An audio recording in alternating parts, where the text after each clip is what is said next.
모든 사람은요, 그들만의 관심사가 있습니다. 그 관심은 개인이 처한 상황에 따라 달라지게 되는데요. 어떤 사람에게는 건강에 대한 관심이 굉장히 많습니다. 또 어떤 사람에게는 자기 개발에 대한 관심이 굉장히 높습니다. 또 어떤 분들에게는 사회적인 어떤 이슈에 관한 관심이 아주 많이 있습니다. 이러한 개인의 관심이 그 사람의 시선 그리고 행동, 이것에 엄청난 영향을 주게 된다는 것입니다. 다시 말하면 관심에 따라 우리의 행동이 바뀐다는 것입니다. 제가 20대 초반에 이제 군대를 가서 그리고 휴가를 나오게 되었는데, 그때 저희 어머니가 하셨던 말씀이 기억이 나는데요. 어머니가 가는 곳곳마다 군인이 보인다고 그렇게 이야기하는 겁니다. 그러니까 사랑하는 아들이 군대에 있으니까 어머니의 관심은 군복 입은 군인들이었던 것입니다. 근데 보이지 않았던 그 군인들이 이제는 눈에 밟히기 시작했던 것입니다. 저희 가정에 이제 첫째 아들이 태어나고 아이를 키우면서 이제 아내와 함께 대형 쇼핑몰에 가게 되었는데, 저는 그때 또 깜짝 놀라게 되었습니다. 대형 쇼핑몰에 이렇게 많은 유모차 부대가 있는지 그때 당시엔 정말 모르게 되었었습니다. 우리의 가정에 사랑하는 아이가 있으니까 그 관심이 저의 시선과 저의 행동을 바꾸게 된 것입니다. 이렇게 현재 우리가 처한 상황이 이 상황에 따른 우리의 관심은 우리의 시선과 행동에 큰 영향을 주게 되어 있습니다. 그런데 이러한 개인의 관심은 우리의 삶에 긍정적인 효과를 주기도 하지만 때로는 부정적인 효과를 주게 된다는 것입니다. 긍정적인 효과는 무엇일까요? 먼저 같은 처지에 있는 사람들을 이해하게 된다는 것입니다. 긍휼의 마음이 올라옵니다. 왜 저렇게 행동할까라기보다는 얼마나 힘들면 저렇게까지 할까? 라고 이렇게 이해하게 된다는 것입니다. 그들을 향한 엄격한 사회적 기준이 한없이 낮아지게 됩니다. 또한 이런 개인의 관심은 그리고 이런 긍정적인 효과는 바로 동기부여로 나타나게 됩니다. 그래, 열심히 해야지. 다른 모두가 겪는 거니까 한번 해보자, 할 수 있어, 잘해보자, 이렇게 생각하면서 현재보다 더 나은 미래를 꿈꾸며 나아갈 수 있게 된다는 것입니다. 이러한 개인의 관심이 때로는 부정적인 효과도 야기하게 되는데요. 어떤 게 있을까요? 먼저는 우리의 귀를 닫게 한다는 겁니다. 다시 말하면 듣고 싶은 말만 듣게 된다는 것입니다. 정말 필요하고 중요한 말을 해도 참 신기하게도 이제 듣고 싶은 말만 듣게 된다는 겁니다. 관심 있는 분야의 말은 정말 정확하게 기억하지만 그 외의 말은 아주 공허한 외침이 되기도 한다는 겁니다. 또한 관심으로 인한 부정적인 어떤 반응이 나타나는데, 이것이 동기부여와는 반대로 오히려 비교를 하게 되는 좋지 않은 결과를 보게 하기도 합니다. 왜 나는 이렇게 했어야 되는데, 그래 저렇게 했어야 되는데 라고 비교를 통한 나의 삶에 대한 후회 그리고 자책을 하게 된다는 것입니다. 사랑하는 성도님들, 오늘 우리에게 있어서 오늘의 관심사는 무엇입니까? 지금 한번 생각해 보시면 좋을 것 같습니다. 정말 내가 관심 있는 일은 무엇인지, 내가 관심 있는 분야가 무엇인지 조금 쉽게 알 수 있는 방법이 있습니다. 그것은 바로 유튜브나 인스타그램, 페이스북 등 SNS에 들어가면 됩니다. 과거 보셨던 이런 기록들이요, 알고리즘을 통해서 지금 보고 싶어 할 수 있는 영상으로 세팅되어 있다는 것입니다. 이러한 관심이요, 저희들의 삶 가운데 긍정적이든 부정적이든 반드시 영향을 미치게 된다는 것입니다. 오늘 본문의 주인공 또한 개인의 관심사가 있었습니다. 이 관심은요, 다른 것이 아니라 육신의 질병으로부터의 해방이었습니다. 나병 환자인 이 사람은 자신의 삶의 큰 장애물이자 그리고 어찌할 수 없는 이 커다란 문제를 정말로 해결하기를 간절히 원했습니다. 그리고 나병 환자의 관심과 그 소원함에 따라 예수님을 만나게 됩니다. 그리고 깨끗하게 하시는 그 은혜를 경험합니다. 이 회복의 과정을 보면서 하나님께서 어떤 사람에게 은혜를 주시는지, 어떤 사람에게 그 하나님의 은혜를 경험하게 하는지를 발견할 수가 있습니다. 나병 환자를 통해 주시는 은혜, 깨끗하게 하시는 하나님의 은혜를 경험한 자의 모습, 이 모습은 어떠할까요? 우리 세 가지만 함께 나누기를 원합니다. 첫째는요, 예수님만 찾는 사람입니다. 예수님만 찾는 사람. 1절입니다. 1절 제가 읽겠습니다. 예수께서 산에서 내려오시니 수많은 무리가 따르느니라. 예수님께서는요, 산에서 내려오십니다. 마태복음 5장부터, 오늘 이번 본문이 8장이잖아요. 5장부터 보시면요, 예수님께서는 산에 오르셔서 많은 사람들에게 천국 복음을 선포하십니다. 그리고 7장까지 이어진 내용은요, 산상보훈, 산상수훈이라고 불리는 예수님이 산 위에서 하신 설교입니다. 기독교의 대헌장, 기독교의 윤리의 근본이라고 불리는 산상보훈은 하나님의 전적인 그 은혜로 천국 시민이 된 그 하나님의 백성들이 어떻게 살아가야 하는지에 대해서 집중적으로 5장부터 7장까지 말씀하신 내용입니다. 예수님은요, 인기 스타였어요. 수많은 사람들이 예수님을 따르면서 그의 목소리에 귀를 기울였습니다. 산에서 설교할 때 수많은 사람들이 모여 있었습니다. 그리고 내려왔을 때도 수많은 무리가 예수님을 따랐습니다. 이 무리에는요, 산 위에서 예수님의 설교를 듣던 그 청중들도 있었을 것이고요. 그리고 이제 설교를 듣던 그 전부터 따랐던 그런 무리도 있었을 것입니다. 이 무리에는 또한 제자들도 포함되어 있었을 것입니다. 이 무리가 예수님을 따르는 이유가 그 목적에는 자신의 필요를 위해서, 다시 말하면 도움을 받기 위해서 따르는 사람들도 있었을 것이지만, 예수님에 대한 소문을 듣고 그 호기심으로 인한 쫓는 사람들도 있었을 것입니다. 정말 다양한 사람들이 예수님을 따랐습니다. 그런데 그때 한 사람이 예수님께 앞에 나아오게 됩니다. 2절 상반절에 보시면 이렇게 기록됩니다. 한 나병 환자가 나와 절하며 이르되, 원어에 보면요, 카이이두라는 단어가 포함되어 있는데요, 카이는 접속사로서 그리고라는 뜻이고, 이두는 자, 보라 라는 뜻입니다. 감탄사입니다. 특히 이 이두라는 단어는 특별한 사건에 대해서 주목하도록, 그리고 주의를 환기시키거나 새로운 것에 대한 내용을 소개할 때 쓰는 표현입니다. 그러니까 수많은 사람들이 있었습니다. 직책도 상황도 환경도 모두가 달랐습니다. 그 중에 한 사람을 성경에서는 주목한 것입니다.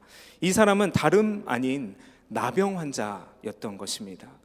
여기서 나병은요, 레프로스, 그 비늘 모양의 비늘에 덮인, 딱지로 덮인 이란 뜻을 가진 형용사이고요, 각종 피부 질환을 가진 사람들을 이야기합니다.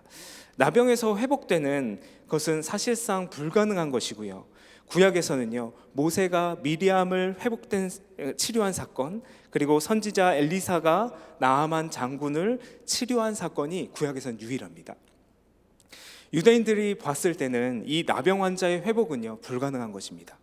그들은 사회적으로나 성 밖으로 내쫓겨진, 그러니까 격리되어야 하는 사람들이었고요, 종교적으로는 하나님으로부터 저주를 받은 완전한 죄인들이었습니다. 레위기 13장 45절에서 46절은 나병 환자에 대해서 이렇게 기록하는데요, 제가 한번 읽어보겠습니다. 나병 환자는 옷을 찢고 머리를 풀며 윗입술을 가리고 외치기를 부정하다 부정하다 할 것이요, 병이 있는 날 동안은 늘 부정할 것이라. 그가 부정한즉 혼자 살되 진영 밖에서 살지니라. 이렇게 이야기합니다. 부정한 사람이었습니다. 일반 사람들과 함께 할 수 없는 사람이었습니다.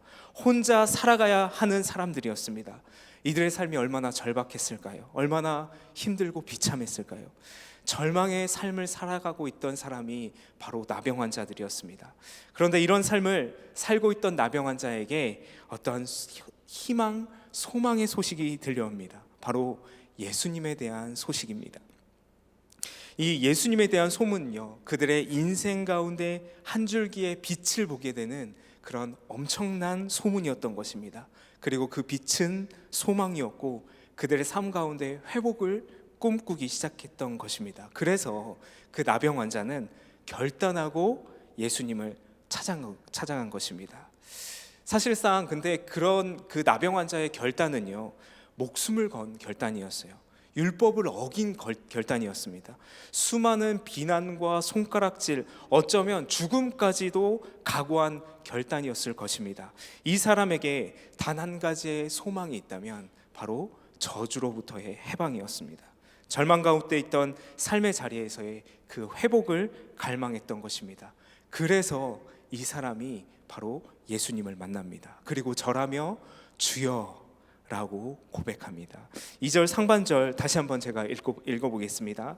한 나병 환자가 나와 절하며 이르되 주여.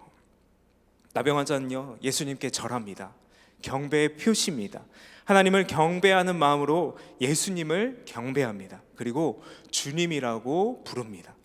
나병 환자의 간절함이 느껴지는 어떤 대목이기도 합니다. 깨끗하게 되기를 간절하게 소망한 그 마음이 느껴지기도 합니다. 그런데 이 묵상하다 보니까요, 예수님께서 산 위에서 하나님 나라 천국 복음을 선언하시고 설교하셨잖아요. 그리고 산 아래로 내려오셨습니다. 그리고 처음 만난 사람이 누구였냐면 바로 나병 환자였던 것입니다. 제사장들도 아니었고요, 성경을 잘 알고 있는 랍비들도 아니었습니다. 율법 행함에 특심이 있었던 바리새인들도 아니었습니다. 소위 종교 지도자들, 신앙생활을 했던 사람들은 아무도 예수님을 찾지 않았습니다. 수많은 사람 중에 간절하게 찾는 사람이 있었는데 그 사람이 바로 나병 환자였던 것입니다. 이 나병 환자는요, 예수님만 바라보았습니다. 자신의 환경, 상황, 조건, 시선 아무것도 따지지 않고 오직 예수님만 바라보았던 것입니다. 예수님께만 소망을 두었던 것입니다. 사랑하는 성도님들, 우리는 누구를 바라보고 있습니까? 이 자리에 나오신 우리 성도님들은 예배의 자리잖아요. 당연히 주님 바라보고 계시죠. 하지만 세상에서 우리가 밖으로 나갔을 때, 교회 문 밖을 나갔을 때, 이때 정말 우리가 삶을 살아가고 있을 때 그때는 누구를 바라보고 계시고 있습니까? 혹시 돈을 바라보고 계시진 않습니까? 아니면 자녀들을 바라보고 계시진 않습니까? 우리의 지식과 경험을 또한 바라보고 계시지는 않습니까? 다른 것이 우리의 삶의 문제를 해결할 수 있는 것처럼 느껴지기도 합니다. 하지만 절대 그렇지 않습니다. 오직 예수님만이 우리의 소망임을 믿음의 눈으로 바라보시는 우리 성도님들 되시길 주의 이름으로 축복합니다. 나병 환자는요, 예수님만이 그 자신의 소망이라는 것을 아주 분명하게 알고 있었습니다. 그래서 죽음을 무릅쓰고 예수님께 나아갔던 것입니다. 예수님만이 우리의 유일한 소망 되십니다. 수많은 사람들이 예수님을 쫓았습니다. 하지만 예수님 앞으로 나아갔던 나병 환자처럼 소망 되신 예수님께 나아가 엎드리며 주님 앞에 우리의 필요를, 우리의 상황을 하나님 앞에 간구하시는 우리 모두가 되시길 주의 이름으로 축복합니다. 예수님을요, 멀찍이 바라보면서 아유, 그런가 보다, 좋은 말씀이네, 세상의 여러 말씀 중 여러 이야기, 지혜의 말씀 중에 하나이네, 이렇게 여기고 나의 삶을 그냥 내 마음대로 사는 것이 아니라 우리의 인생을 주님 앞에 드리고 엎드려 주님만 바라보며 주님의 얼굴만을 구하는 예배자들 되시기를 주의 이름으로 축원합니다. 깨끗하게 하시는 하나님의 은혜를 경험한 자의 모습, 두 번째는요, 간구하는 사람입니다. 예수님만 간구했던 사람, 예수님만 바라보았던 나병 환자, 두 번째는 간구하는 사람입니다. 2절 하반절에 이렇게 기록됩니다. 주여 원하시면 저를 깨끗하게 하실 수 있나이다 하거늘. 나병 환자는요, 자신의 소원함을 하나님 앞에 이야기합니다. 예수님께 이야기합니다. 나병 환자가 자신의 인생 가운데 가장 원하는 일, 그것은요, 바로 깨끗하게 되는 거였어요. 자신의 삶의 모든 부분에 영향을 미치던 그 저주로부터의 해방을 원했던 것입니다. 이것을요, 솔직하게 이야기했던 것입니다. 자신의 처지와 상황에 대해서 이렇게 설명하지 않습니다. 여러 가지 미사여구를 사용하지 않습니다. 자신이 원하는 것을 바로 이야기합니다. 성경에서도 솔직한 기도문으로 가득 써 있는 책이 있습니다. 시편입니다. 시편을 읽어보면 너무나 멋진 말로 하나님의 위대하심을 찬양하고 높이는 고백들로 넘쳐납니다. 하지만 한편으로는 시편의 기자 중에 이 고백이 아주 과감하고 솔직하게 하나님 앞에 나아가는 모습들이 얼마나 많은지 모릅니다. 심지어 자신을 아프게 한 사람, 그 사람을 보면서 그 사람을 저주하며 퍼붓는 기도를 하기도 합니다. 너무나 인간적인 그 모습, 이 고백과 기도의 모습을 보면서 정말 이렇게까지 기도해도 괜찮은가라는 생각이 들기도 했습니다. 하지만 이렇게 솔직하게 기도하며 나아가는 것은 너무나 중요합니다. 신앙생활을 오래 하신 분들의 경우에 하나님께 기도할 때 자기 자신의 마음을 그대로 표현하는 것이 때로는 믿음이 없는 것처럼 느껴지기도 합니다. 목회자들은 특히나 더 그런 것 같아요. 우리 마태복음에 특별히 이런 말씀이 있거든요. 마태복음 6장 30절에서 32절에 이런 말씀이 있습니다. 오늘 있다가 내일 아궁이에 던져지는 들풀도 하나님이 이렇게 입히시거든 하물며 너희일까 보냐 믿음이 작은 자들아 이러므로 염려하여 이르기를 무엇을 먹을까 무엇을 마실까 무엇을 입을까 하지 말라 이는 다 이방인들이 구하는 것이라 너희 하늘 아버지께서 이 모든 것이 너희에게 있어야 할 줄을 아시느니라. 아멘입니다. 당연히 아멘입니다. 그런데 이 말씀에 비추어 보면 우리의 필요 또는 우리의 필요 이상의 원함을 하나님께 구할 때 참 믿음이 없게 느껴집니다. 믿음이 없는 것처럼 느껴집니다. 그래서 솔직하게 기도를 못할 때도 있습니다. 마음에 소망함은 가득한데 믿음이 없는 것처럼 보여지는 게 싫어서 기도하지 않을 때도 있다는 것입니다. OTT 서비스로 원하는 프로그램을 사용자가 원할 때 볼 수 있는 그런 플랫폼이 있습니다. 넷플릭스나 디즈니 플러스나 쿠팡 플레이 이런 OTT 서비스가 이런 종류의 이야기입니다. 최근에는 쿠팡 플레이에서 드라마로 제작된 1980년대 후반 충남 부여를 배경으로 제작된 소년시대라는 드라마가 있습니다. 이 드라마가 있는데요. 여기서 이제 주인공들이 공주 시내에서 깻잎을 파는 장면이 나옵니다. 이제 가격을 흥정해요. 가격을 흥정하는데 자루당 7,000원씩 이제 상인에게 팔려고 합니다. 상인은 비싸다고 하면서 3,000원 이렇게 부릅니다. 3,000원에 사겠다는 거죠. 그랬더니 주인공이 주섬주섬 이제 깻잎 자루를 이렇게 싸며 이렇게 이야기합니다. 뭐 가서 소나메기 주모 이렇게 이야기합니다. 그랬더니 이제 상인이 5,000원 이렇게 부릅니다. 흥정하는 거죠. 그랬더니 이렇게 얘기합니다. 아주 그냥 염소 이불이나 만들어야겠다 이렇게 얘기합니다. 상인이 안 되겠다 해서 6,000원 이렇게 부릅니다. 그랬더니 쌈 싸 처먹어야겠다 이렇게 이야기를 합니다. 결국에는 7,000원에 팔게 됩니다. 제가 충청도 사람이거든요. 내가 요 마음을 조금 압니다. 이 거래에서도 그렇지만 사실 저도 배려라는 명목하에 저의 진심을 말하지 않을 때가 참 많이 있더라고요. 기도도 그렇더라고요. 때로는 나의 체면 때문에 입을 꾹 다물고 있을 때가 있었습니다. 때로는 나의 과거나 나의 경험 때문에 이렇게 돌려서 하나님의 영광을 위한 기도로 포장해서 뭉뚱그려서 그렇게 기도할 때도 있었다는 것입니다. 진짜 소원함은 제 마음 가운데 이렇게 숨긴 채 하나님 앞에 기도할 때도 있었습니다. 하지만 하나님께는요 그럴 필요가 없습니다. 돌려서 이야기할 필요가 없습니다. 성경에서 나온 수많은 사람들, 믿음의 사람들은요 정말 솔직하게 기도했습니다. 고난 중에 있던 욥, 하나님의 마음에 합한 사람이었던 다윗, 잠언의 아굴도 자신이 정말 그 삶을 충실하게 살면서 아주 솔직하게 하나님 앞에 그 말씀을 기도로 올려드렸던 것입니다. 저희 삶 가운데도 그래요. 목회자로 부르셨습니다. 신학 공부도 하고 전도사로, 목사로 하나님의 부르심 가운데 이렇게 사역을 감당하기도 했습니다. 저 또한 여러 가지 상황 가운데 있었지만 그래도 솔직하게 하나님 앞에 기도한 시간들도 있었습니다. 주님, 집 주세요. 주님, 차 주세요. 남들이 봤을 때는 이건 좀 그렇지 않나? 라는 표현이 있을 수 있지만 그럼에도 불구하고 하나님께는 주님 달라고, 하나님, 나에게 소원함은 이겁니다 라고 하나님 앞에 구했습니다. 그럴 때마다요, 하나님 응답하셨습니다. 하나님이요, 더 좋은 것들로 저의 삶 가운데 허락하신 것을 보게 되었습니다. 저는요, 이 고백이 저만의 고백이 아니라고 생각합니다. 우리가 솔직하게 기도할 때, 우리 성경에 있는 수많은 믿음의 사람들이 하나님께서 응답하신 것을 경험한 것처럼 솔직하게 기도할 때 우리의 필요를 아시는 우리 주님께서 우리의 모든 것을 더하여 허락하여 주실 줄 믿습니다. 나병 환자가 그랬어요. 자신의 처지에 대해서 설명하지 않았습니다. 자신의 마음을 구체적으로 몇 시간에 걸쳐서 예수님께 이야기하지 않았습니다.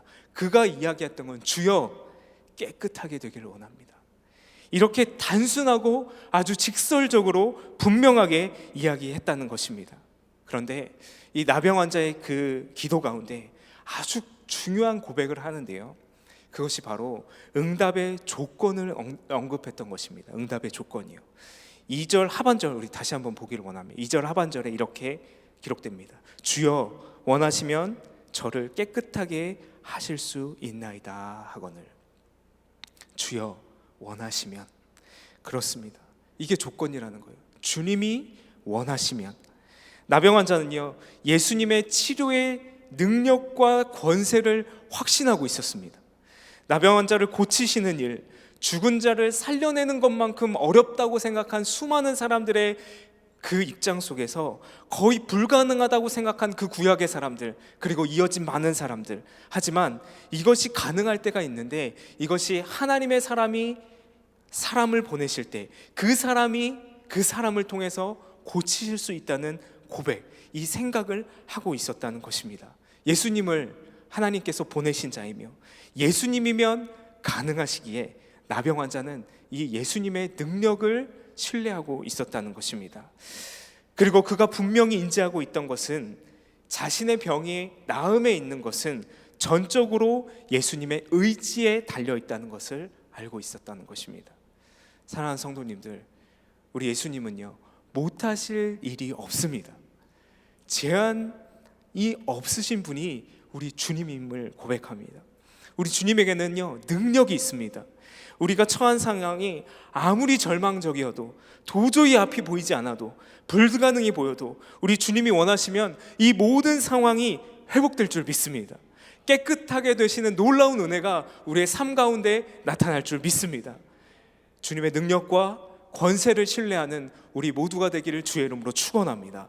능력과 권세가 있는 우리 예수님께 우리의 모든 것을 솔직하게 아뢰고 의탁하는 우리 모두가 되기를 주의 이름으로 축원합니다. 저는 이 나병 환자의 고백이자 동시에 간구에 대한 예수님의 반응이 너무나 놀라웠습니다. 우리 3절 보십시오. 3절 제가 읽어보겠습니다. 우리 다 같이 한번, 이 시간 다 같이 한번 읽어보겠습니다. 예수께서 손을 내밀어 그에게 대시며 이르시되 내가 원하노니 깨끗함을 받으라 하시니 즉시 그의 나병이 깨끗하여 진지라. 할렐루야. 나병 환자의 간절함, 이 절박함, 예수님에 대한 믿음과 신뢰, 이러한 나병 환자의 이 간절함에 비견되는 것이 있습니다. 바로 예수님의 열정입니다. 내가 원하노니. 예수님도 원하셨어요. 예수님도 나병 환자가 낫기를 원하셨습니다. 회복되기를 원하셨습니다. 그렇습니다. 우리 사랑하는 성도님들, 우리 주님을 향한 신뢰와 믿음이 있고요, 우리의 삶의 자리에서의 회복, 영적인 회복, 육신의 회복, 관계의 회복 등을 원하신다면 우리 주님도 우리 모두가 온전하게 회복되길 원하신다는 것을 믿음의 눈으로 바라보시는 우리 성도님들 되시길 주의 이름으로 축원합니다. 나병 환자가 원했습니다. 그런데요, 우리 주님도 원하셨습니다. 그리고 나병 환자는 깨끗함의 은혜를 누리게 됩니다.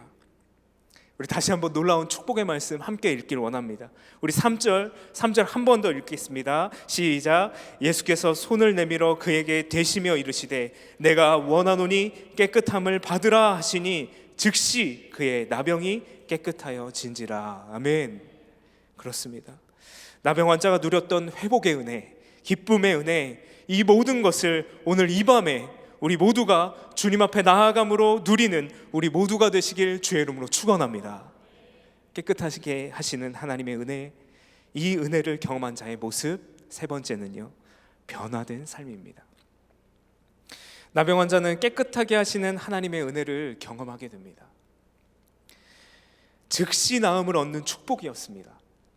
하나님의 은혜와 회복이 나병 환자의 삶에 드러나게 된 것입니다. 그런데 예수님은요, 나병 환자의 회복된 그 삶, 그 이후의 삶에 대해서도 말씀하고 계십니다. 4절 제가 읽겠습니다. 예수께서 이르시되 삼가 아무에게도 이르지 말고 다만 가서 제사장에게 내 몸을 보이고 모세가 명한 예물을 드려 그들에게 입증하라 하시니라. 예수님은요, 깨끗함을 받은 나병 환자가 즉각적으로 행동하길 원했습니다.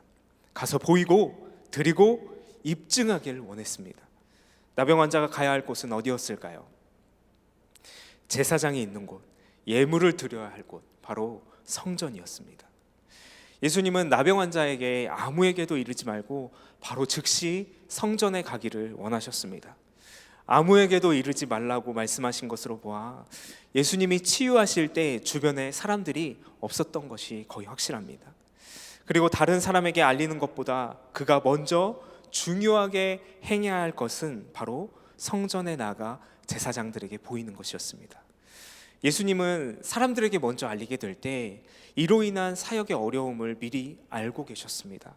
그래서 나병 환자에게 먼저 성전으로 가라라고 명령했던 것입니다. 예수님은 성전에 가서 모세가 명한 예물을 드리라고 합니다. 모세가 명한 예물은요, 레위기 14장에 나오는 것인데 부정한 병이 나음을 입은 것을 확인할 때 정결한 새 2마리를 가지고 제사장에게 갑니다. 그리고 한 마리는 죽여서 제물로 드리고 다른 한 마리는 죽은 새의 피를 발라 날려보내는 것입니다. 그러면서 부정함으로부터 이제 정함이 되었다, 깨끗하게 되었다는 것을 입증하는 일입니다. 이렇게 예수님께서 제사장들에게 가서 몸을 보이라고 하신 이유가 무엇이었을까요? 그것은 바로 예수님이 메시아라는 사실을 먼저 제사장들에게, 종교 지도자들에게 알리기를 원하셨던 것이었습니다. 종교 지도자들은 당시에 예수님이 메시아라는 소문, 이 소문은 듣고 있었지만 사실은 믿지는 않고 있었습니다. 부인했습니다. 종교 지도자들 중에는 정말 메시아를 기다리는 경건한 리더들도 있었을 것이고요, 표면적인 리더로 자신의 권력과 삶을 즐기고 누리는 사람들도 있었을 것입니다. 어쨌든 분명한 것은 예수님은 종교 지도자들에게 다른 사람들을 어떤 소문과 소문으로 듣는 것이 아닌 직접 자신이 이 땅에 보냄받은 메시아이자 구세주의라는 사실을 분명하게 순수하게 직접 알리기를 원하셨던 것입니다. 부정한 사람이 예수님 때문에 정한 사람이 되었다는 것, 예수님이 죄를 사하는 권세를 가졌다는 것을 증명하는 것, 다시 말하면 예수님이 그토록 기다렸던 그 메시아라는 사실, 이 사실을 종교 지도자들에게 알리기를 원했던 것이었습니다. 그렇다면 깨끗함을 받은 경험한 나병 환자가 해야 할 일은요, 단순하게 자신의 변화된 삶을 보여주면 되는 것이었습니다. 이것이 바로 예수님이 메시아이심을 증거하는 일이었던 것입니다. 자신의 회복이요, 예수님의 권세와 능력을 전하는 축복의 통로가 된 것입니다. 은혜를 입은 나병 환자의 마음은 어떠했을까요? 나병 환자의 평생의 소원 중에 하나면 어쩌면 남들이 가는, 남들 모두가 가는 그런 일상, 성전을 드나드는 일이었습니다. 이 땅에서 누구나 평범하게 살아가는 그 일을 나도 할 수 있다는 것, 회복된 은혜로 나도 그 길을 갈 수 있다는 것, 이 소원을 나병 환자가 이룬 것입니다. 얼마나 크게 감사했을까요? 회복의 은혜를 경험한 나병 환자, 이 사람이 마땅히 고백해야 되는 것이 있다면 바로 감사의 삶이었습니다. 이 사절에 대해 유진 피터슨의 메시지 성경에서는요, 이렇게 기록합니다. 이렇게 번역하고 있습니다. 예수께서 말씀하셨다. 온 동네에 말하고 다니지 말라. 하나님께 합당한 감사의 표시를 가지고 제사장에게 가서 내 나은 몸을 조용히 보여라. 내 말이 아니라 깨끗해져서 감사하는 내 삶이 내가 한 일을 증거할 것이다. 아멘. 그렇습니다. 예물을 가지고 성전에 간 것은 나병 환자는 더 이상 과거의 얼매인 삶이 아닌 회복된 자로서, 변화된 자로서, 하나님의 은혜를 경험한 자로서 감사의 삶을 살아가야 된다는 것이었습니다. 삶으로요, 세상에 보여줘야 된다는 것입니다. 그렇습니다. 사랑하는 성도님들, 우리의 감사하는 삶이 예수님을 증거하는 삶이 될 줄 믿습니다. 변화된 삶, 자유한 삶, 일상으로의 회복된 삶, 이 삶이 우리 가운데 주어졌다면, 나병 환자처럼 하나님의 은혜를 경험했다면, 변화된 삶으로, 감사의 삶으로 예수님을 증거하는 삶, 이 삶을 우리 모두가 살아가시는 우리 모두가 되시길 주의 이름으로 축원합니다. 유진 피터슨의 4절 하반절 고백, 우리 시간 다시 한번 함께 고백하기를 소망합니다. 함께 읽겠습니다. 내 말이 아니라 깨끗해져서 감사하는 내 삶이 내가 한 일을 증거할 것이다. 아멘. 사랑하는 성도님들, 구원의 은혜가 우리 가운데 주어졌습니다. 예수님을 믿는 믿음이 하나님과의 관계를 회복하게 하셨습니다. 이것이 우리의 삶의 소망이 된 줄 믿습니다. 구원의 은혜가 있지만, 하지만 여전히 우리는 하나님의 은혜가 필요한 영역이 너무나 많습니다.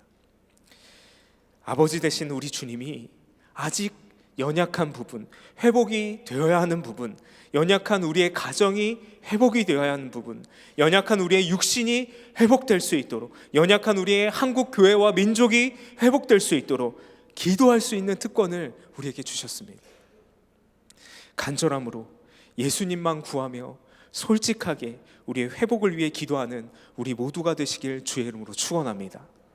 수많은 무리 중에 포함된 내가 아니라 나병 환자처럼 주님께 나와 예수님의 놀라운 역사를 경험하고 삶으로 살아가는 하나님의 자녀, 하나님의 사람 되시기를 주의 이름으로 축원합니다.